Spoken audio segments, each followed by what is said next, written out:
So now we're going to look at variance. And variance is how much our data, our information is varying from the mean.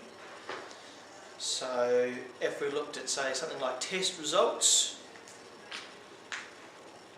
and this was perhaps a further maths class, and all you guys were in it, the mean might be something like 50, and the variance would be very small. The variance might be a small number like 2, because you guys are all good at maths.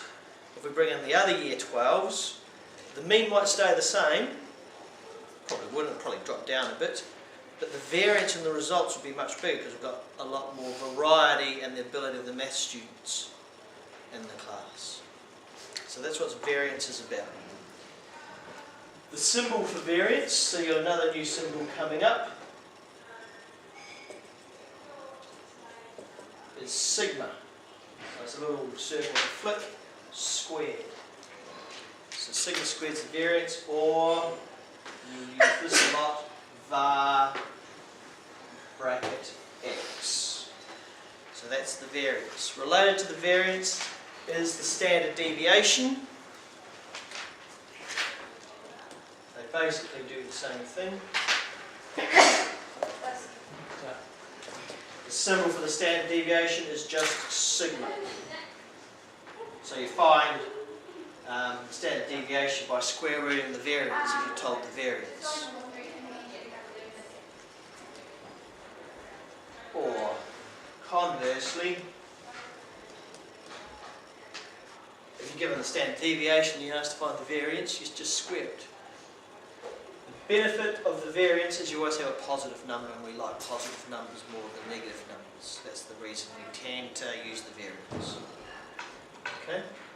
The formula for the variance, var x, is ex squared minus ex, the expected value of x, squared. So if you're asked to find the variance from a probability distribution table, one of the first things you need to do is find the expected value of x.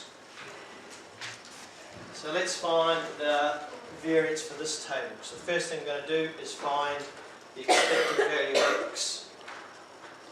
So the expected value of x,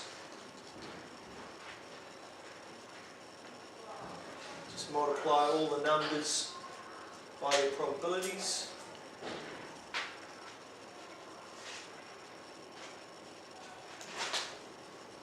And add them together. And you get 1 3/8. The next thing you need to do to find the variance is you need to find the expected value of x squared. And to do that, you need to square each of the possible outcomes and multiply them by the probabilities. So you go 0 squared, and 1 squared, and 2 squared, and 3 squared. Multiply them by their probabilities. So the 2's with 2/8, the 3's with 1/4, and add them all together. And that gives you 3 1/8. So now we've got enough information to find the variance. So var x is, remember the formula is ex squared minus ex all squared. So ex squared we found was 3 1/8. We subtract from that e to the x, but don't forget to square it. And that gives you 1 and 15 over 64. So what's that showing us? That shows the variance, how much our results are varying from the mean. And lastly, just like with expected values, There are some formulas that we need to look at and put our notes to. He's still doing it. So here are our formulas. Okay, so var AX, var B. So again, the A's and the B's are just numbers, constants. So var AX is the same as A squared var X. So if you had something like var 5X, that's the same as take the 5 out and square it. So you get 25, or 5 squared. The variance of a constant. How much do constants vary?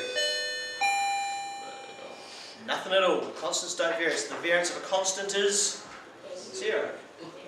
Yeah. So an example of that, if I said what's the variance of 3, you would say it's 0, because 3 is always going to be 3. It's not going to vary from that. And then lastly, this rule is just a combination of the other two. So var AX is the same as, you guys can tell me. Oh, we're a bit quiet for the video. A squared var X plus anything? No. So we're done. I've been watching that one.